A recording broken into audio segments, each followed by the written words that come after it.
허락하여 주실 줄 믿습니다. 오늘은 영적 지도와 나침반이라는 제목으로 요한복음 7장 28절에서 36절까지 말씀을 함께 읽겠습니다. 본문이 조금 길지만 우리 천천히 한 목소리로 요한복음 7장 28절에서 36절까지 말씀을 함께 읽겠습니다.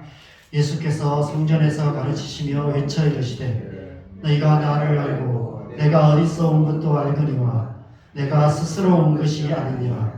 나를 보내신 이는 참되시니 너희는 그를 알지 못하나 나는 아노니 이는 내가 그에게서 났고 그가 나를 보내셨음이라 하시니 그들이 예수를 잡고자 하나 손을 대는 자가 없으니 이는 그의 때가 아직 이르지 아니하였음이로라. 우리 중에 많은 사람이 예수를 믿고 말하되 그리스도께서 오실지라도 그 행하실 표적이 이 사람이 행한 것보다 더 많으랴 하니 예수에 대하여 우리가 수군거리는 것이 바리새인들에게 들린지라. 대제사장들과 바리새인들이 그를 잡으려고 아랫사람들을 보내니 예수께서 이르시되 내가 너희와 함께 조금 더 있다가 나를 보내신 이에게로 돌아가겠노라. 너희가 나를 찾아도 만나지 못할 터이요 나 있는 곳에 오지도 못하리라 하시니 이에 유대인들이 서로 묻되 이 사람이 어디로 가기에 우리가 그를 만나지 못하리요 헬라인 중에 흩어져 사는 자들에게로 가서 헬라인을 가르칠 터인가. 나를 찾아도 만나지 못할 터이요 나 있는 곳에 오지도 못하리라 한 이 말이 무슨 말이냐 하니라. 여러분, 나침반이 뭔지 아시죠? 우리가 실생활에서 별로 사용할 일이 없어서 아마 학교 다닐 때 과학 시간에 본 것이 전부일 것입니다. 과거 도로가 잘 발달되어 있지 않았던 시대에는 여행을 할 때 필수적인 것이 지도와 나침반이었습니다. 최소한 동서남북이 어디인지는 알아야 올바른 방향으로 갈 수 있기 때문입니다. 지금도 높은 산을 오르거나 군대에서 작전을 할 때에는 지도와 나침반을 사용하여서 방향을 정하고 길을 찾습니다. 우리의 신앙생활에서도 영적인 지도와 나침반이 필요합니다. 신앙생활이란 광야 같은 이 세상 한가운데를 지나서 하나님 나라로 향하는 영적인 여정이기 때문에 그렇습니다. 신앙생활은 하나님을 향한 우리 영혼의 작은 움직임에서 시작됩니다. 태초에 빗나갔던 우리의 중심이 다시 하나님을 향하기 시작하는 것입니다. 하나님을 향한 그 우리의 영혼의 움직임을 멈추지 않고 지속적으로 해나가는 것, 그것이 신앙생활입니다. 그러기 위해서는 영적인 지도와 나침반을 따라서 빗나간 중심을 끊임없이 바로 잡아가야 합니다. 길 잃지 않고 좌로나 우로나 치우치지 않고 하나님 나라를 향해서 곧바로 나아가야 하는 것이죠. 빗나간 중심을 끊임없이 바로 잡는 것, 나침반을 따라서 우리의 중심을 끊임없이 바로 잡아가는 것, 그것을 다른 말로 회개라고 합니다. 그래서 신앙생활은 회개하는 삶인 것입니다. 우리는 날마다 회개하는 삶을 살아야 합니다. 왜냐하면 우리의 중심은 우리도 알지 못하는 사이에 종종 자주 시도 때도 없이 빗나가곤 하기 때문입니다. 어느새 우리 안에 가득하게 된 세상이나 세상에 있는 것들을 사랑하는 마음을 끊임없이 회개해야 하는 것입니다. 세상의 영광을 구하고 사람들에게 영광을 구하고 자기 영광을 구하는 빗나간 중심을 오직 하나님의 영광을 구하는 중심으로 변화시켜 나아가야 하는 것입니다. 하루에 7번씩 1번이라도 회개하는 삶을 살아가야 하는 것이죠. 저는 차를 운전하고 다니면서 계속해서 회개하게 되는 것 같아요. 제가 탄 차보다 더 좋은 차들이 자꾸 내려 들어와요. 저 차는 좋은데 차를 바꿀까? 언제쯤 차를 바꿔야 되지 않을까? 이런 생각들이 자꾸 듭니다. 제가 타는 차도 좋은 차인데, 그죠? 옛날에 비하면 참 좋은 차를 타고 있는데도 더 좋은 차가 나오면 또 그 차가 눈에 들어옵니다. 그래서 계속해서 회개하게 되는 것 같습니다. 우리가 살펴보고 있는 요한복음 7장은 예수님께서 초막절에 성전에서 하셨던 말씀들을 기록한 내용입니다. 그래서 지난 본문 7장 14절에 보면 예수님께서 명절 중간에 은밀하게 예루살렘에 올라가셔서 명절 중간에 성전에서 가르치시기 시작하셨다라고 말씀합니다. 무엇을 가르치셨습니까? 우리 삶의 올바른 목적과 방향이 무엇인지를 가르치셨습니다. 하나님의 뜻을 행하는 삶, 하나님의 뜻을 행하는 삶을 살아야 한다.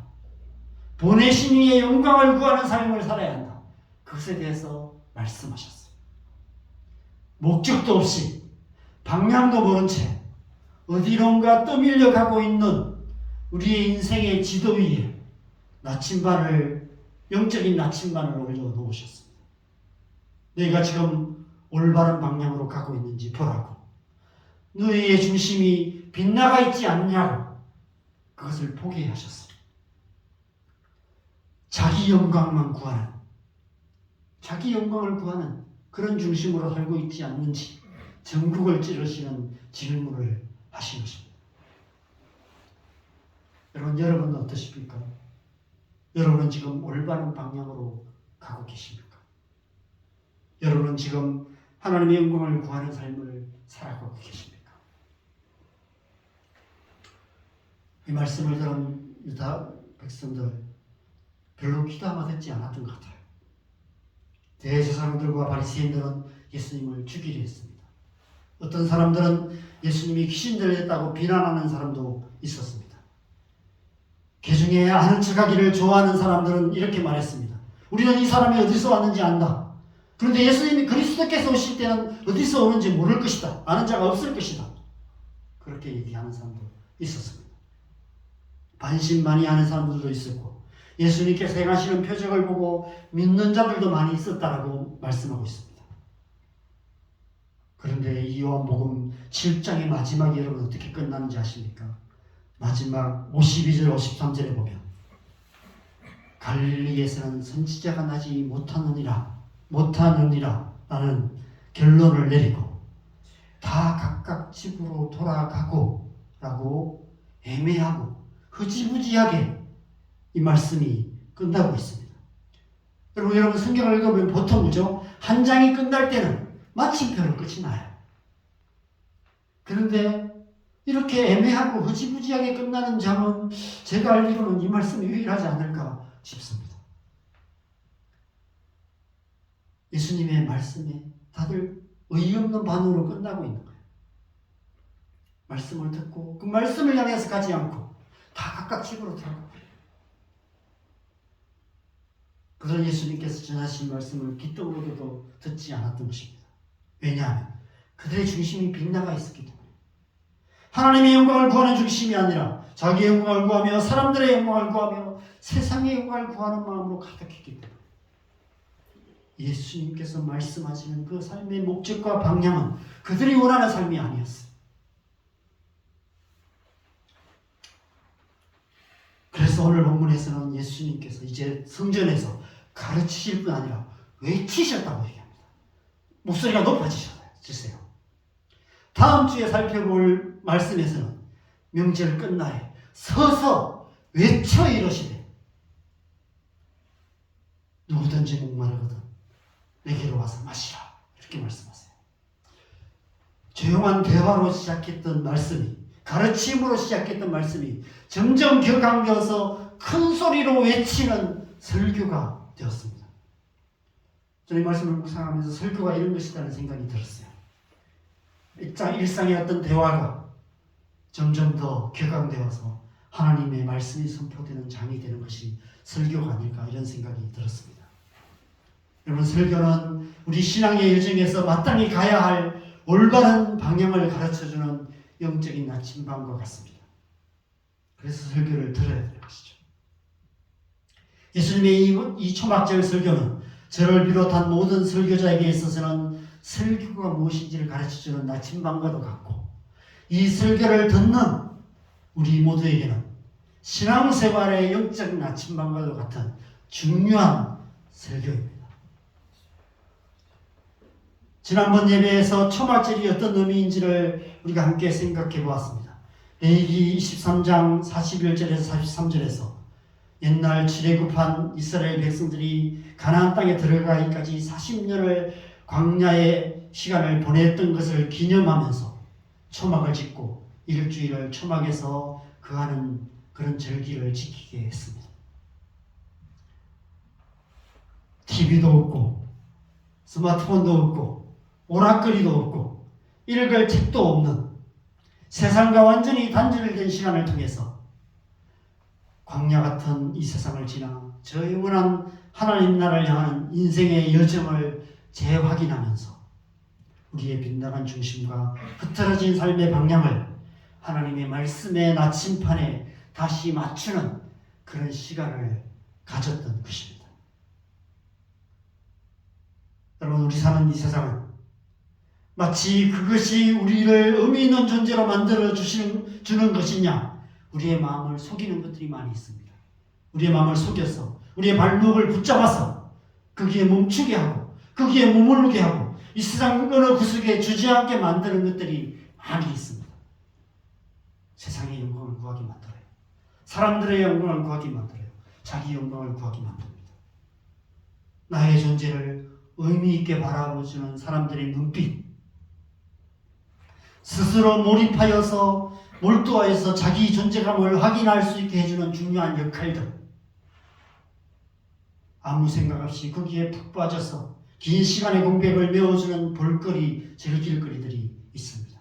TV 앞에 앉아서, 컴퓨터 앞에 앉아서, 유튜브 펴놓고, 스마트폰 앞에 앉아서 몇 시간 가는 줄 모르고 그렇게 하루의 시간들을 보내게 됩니다. 우리는 누구나 우리를 따뜻한 눈으로 바라보주는 사람들의 눈빛 속에서 우리의 존재감을 확인하게 돼요. 우리가 해야 하는 중요하고 의미 있는 역할 속에서 자기 효능감을 느끼게 됩니다. 아, 내가 좋은 사람이다. 내가 유능한 사람이다. 나는 필요한 사람이다. 이런 생각을 갖게 됩니다. 무리한 시간에는 감각적이고 자극적인 활동들을 통해서 내가 살아있다는 느낌을 유지하게 됩니다. 그런 것이 많으면 많을수록 별로 이렇게 어렵지 않게 살아가요. 자신의 존재감이 더 커지는 것처럼 생각됩니다. 그래서 우리는 더 많은 사람들의 주목을 받는 위치에 서고 싶어 합니다. 성공하려고 하고요. 연예인이 되고 싶어 하고요. 많은 사람들에게 관심 받는 그런 사람이 되고 싶어 합니다. 그래서 우리는 다른 사람보다 더 일을 더 잘하려고 하고 더 중요한 일을 하려고 했습니다. 그래서 우리는 끊임없이 감각적이고 자극적인 기쁨과 즐거움을 추구하게 됩니다. 거기에 몰두하게 돼요. 그런데 초막을 짓고 초막에 들어서는 순간 갑자기 그런 것들이 하나도 없는 진공 상태에 들어가게 되는 거예요. 그동안 나의 존재감을 확인시켜주던 주변의 요소들이 완전히 단절된 상태. 나를 의미 있게 바라봐주는 사람도 없고요. 내가 해야 될 일도 없고요. 즐길 거리도 없습니다. 시간을 때울 만한 것도 없어요. 여러분, 기도원을 가시면 그럴 수 있습니다. 기도원 가서 제가 옛날에 한 3박 4일인가 금식 기도를 갔는데 조그마한 방갈로에 혼자 들어가는 가나안 농군학교 가면 방갈로가 1인이 쓰는 방갈로가 있거든요. 그게 이제 혼자 들어가서 금식 기도하는 거예요. 금식 기도를 하니까 그죠? 밥 먹을 시간도 필요 없고 그냥 물 마시고 화장실 가는 거 외에는 할 일이 아무것도 없는 거예요.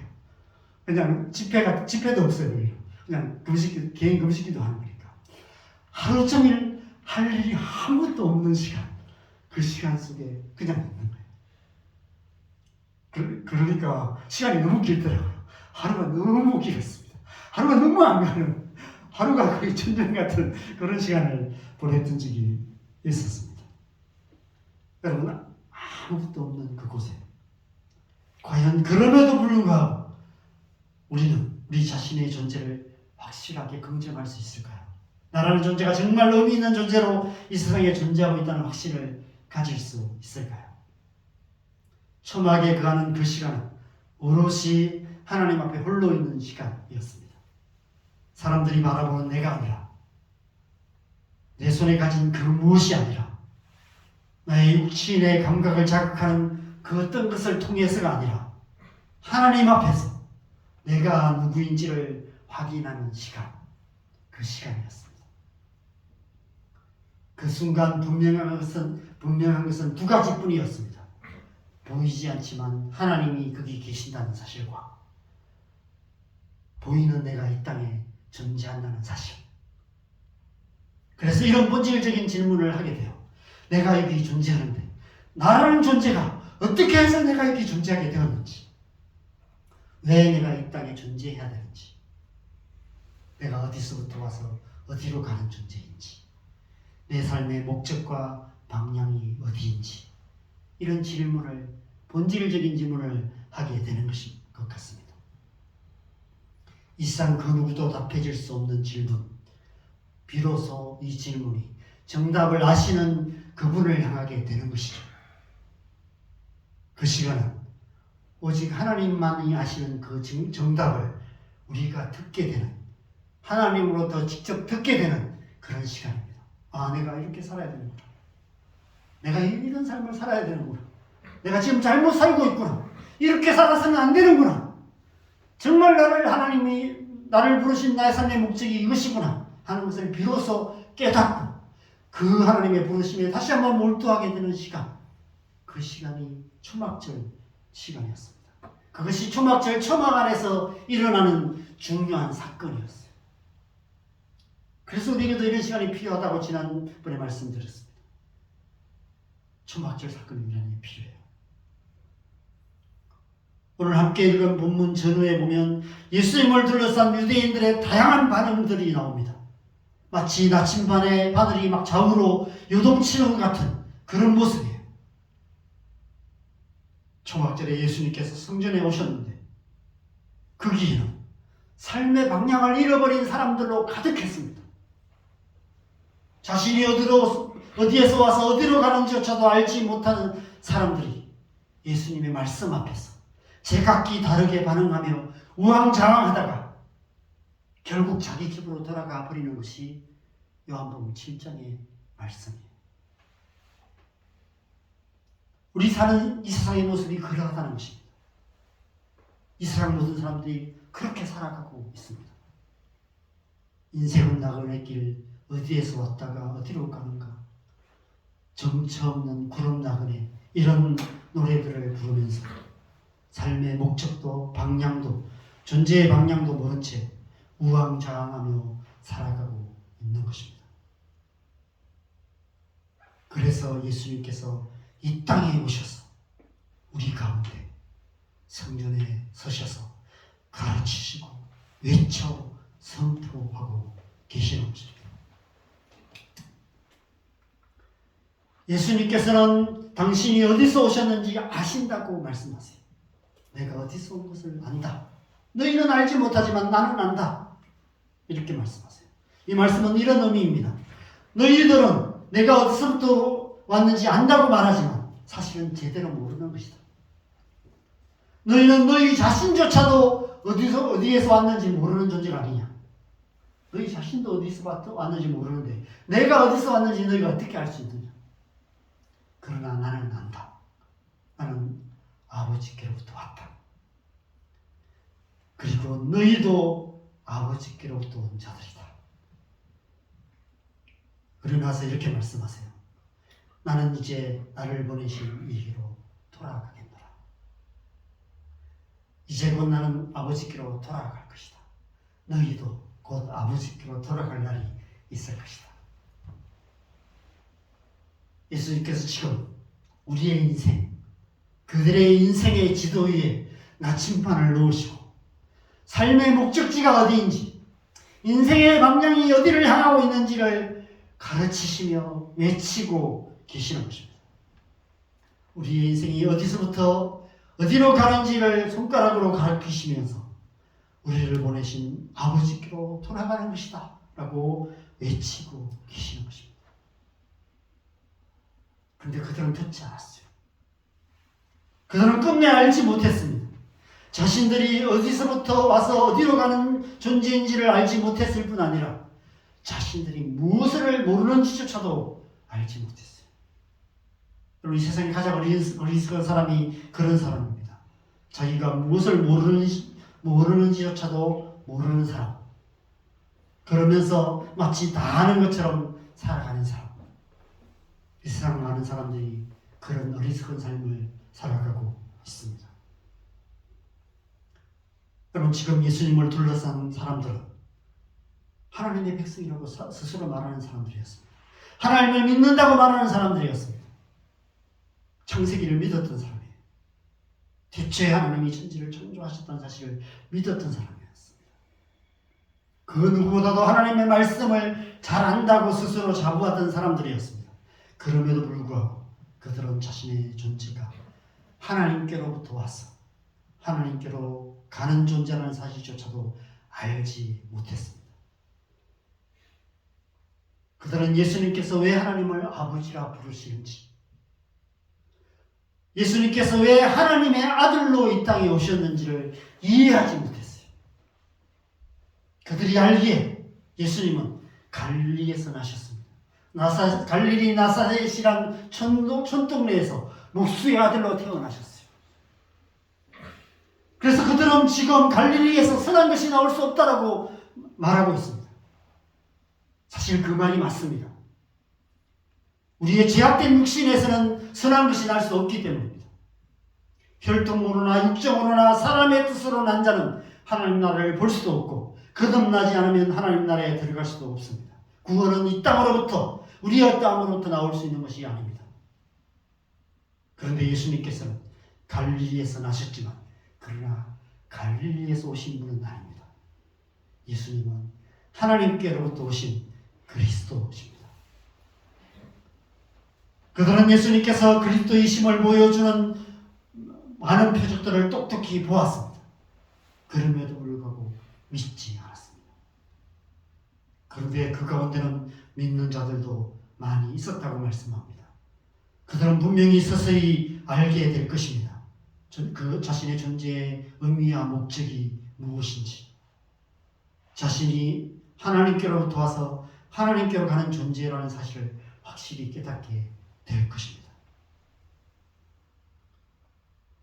여러분, 우리의 목적지 역시 동일한 것 같습니다.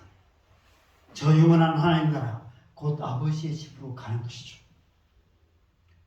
우리는 이 세상이라는 허공을 정처 없이 떠도는 구름 나그네가 아니라 하나님으로부터 나서 하나님께로 나가는 하나님의 자녀들입니다.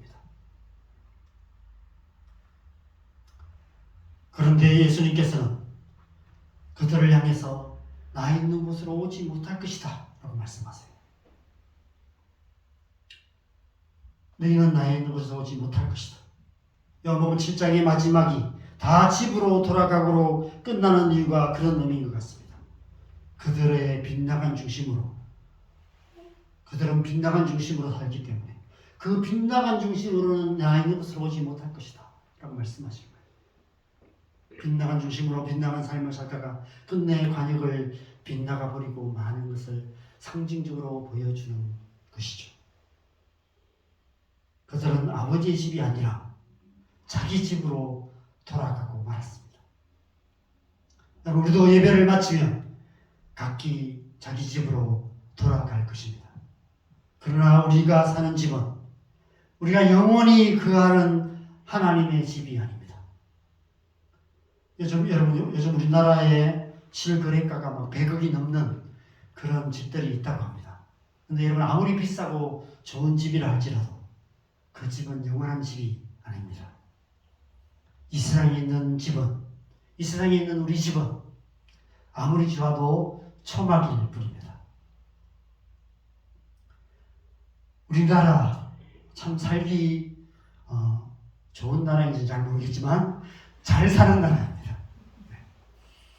비록 크고 작은 문제로 시끌벅적하면서 여기저기 힘들어서 못 살겠다라고 엄살을 부리지만 이 세상 그 나라와 비교해도 꿀리지 않는 잘 사는 나라입니다. 우리는 이 대한민국이 더 살기 좋은 나라가 되고 영원하기를 바랍니다.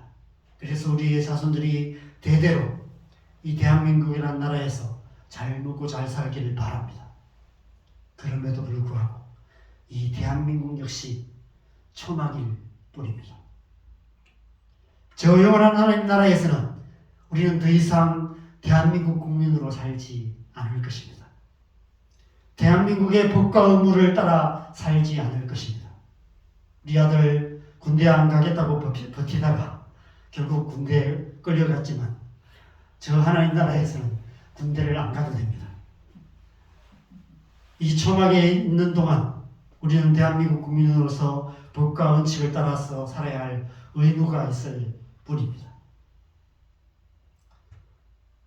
우리의 육체도 초막인 것 같습니다. 여러분에게 죄송하지만 저도 나이가 들어가면서 우리 육신이 초막에 불과하다는 사실을 더 깨닫게 되는 것 같습니다. 하루가 다른 것 같아요. 이전에는 웬만한 상처는 약을 안 발라도 금방 나았는데 지금은 작은 상처가 생겨도 약을 발라도 잘 안 낫고 작은 상처도 큰 흉터가 생깁니다. 매일 먹어야 하는 약이 점점 늘어나고 있는 것 같습니다. 우리는 이 세상을 살아가는 동안 이 육신의 초막에서 살아가고 있는 것이죠. 교회는 어떤 의미일까요? 저는 진정한 의미에서 이 땅의 교회가 오늘 본문에서 말하는 초막이 아닐까 이런 생각이 듭니다. 이 땅의 모든 교회는 광야 같은 이 세상에 세워진 초막과도 같습니다. 교회를 통해서 우리는 잠시 세상으로부터 물러나서 우리의 존재의 목적과 삶의 방향을 다시 확인하는 그런 시간을 갖게 됩니다. 주일에 함께 모여서 예배하며 하나님의 말씀을 듣고 기도하는 이 시간을 통해서 우리는 우리의 삶의 진정한 목적과 의미가 무엇인지를 하나님 앞에 다시 확인하는 시간을 갖는 것이죠. 빨리 집에 가서 편히 쉬어야 되겠다고 생각하며 설교 빨리 끝나기를 기다리는 시간이 아닙니다. 매주 교회라는 초막에 함께 모여서 하나님을 찬양하며 하나님께 기도하며 하나님의 말씀을 들으며 우리의 흔들리는 중심을 바로 세우고 우리의 빗나간 삶의 방향을 바로 잡는 시간을 가지는 것입니다. 예수님께서 가르치시는 그 방향을 향하게 되는 것이죠. 그래서 한 주간의 삶을 그 하나님이 말씀하시는 그 말씀 붙들고 하나님께서 인도하시는 삶을 통해서 하나님 나라를 향해 나아가는 삶을 힘있게 살아가게 되는 것입니다. 그래서 예수님께서 지금 우리가 마땅히 살아가야 할 삶의 방향을 가리키고 계시는 것입니다. 삶의 방향을 가리키는 나침반이 하나님 아버지의 집을 향하고 있습니다. 이 세상에 있는 모든 것들 아무리 좋아 보여도 초막의 지붕을 덮는 지푸라기일 뿐입니다. 초막절이 끝나면 그 모든 지푸라기들은 다 걷어서 불살라 버릴 것입니다. 그리고 우리는 집으로 돌아가게 될 것입니다. 그 집은 하나님 예수님의 말씀을 무시하고 각기 자기 집으로 돌아가는 그런 집이 아니라 그들과 다른 방향, 저 영원한 하나님 아버지의 집으로 돌아가게 될 것입니다. 거기서 영원히 주님의 은혜로 해처럼 밝게 살면서 주님을 찬양하게 될 것입니다. 이 시간 이 말씀 앞에서 우리의 삶의 방향을 다시 한번 주님의 나라를 향해서 맞추시는 저와 여러분 되시기를 바랍니다. 우리 함께 이 찬양을 함께 하시면서 우리의 중심을 온전히 하나님께 향하는 결단의 시간을 가졌으면 좋겠습니다. 우리 찬송가 305장 나같이 전쟁인 살리신 이 찬양 함께 하시면서 우리의 중심을 다시 한번 주님 앞에 맞추고 하나님 나라를 향해서 결단하면서 주님 앞에 나가는 그런 시간 시간 가졌으면 좋겠습니다.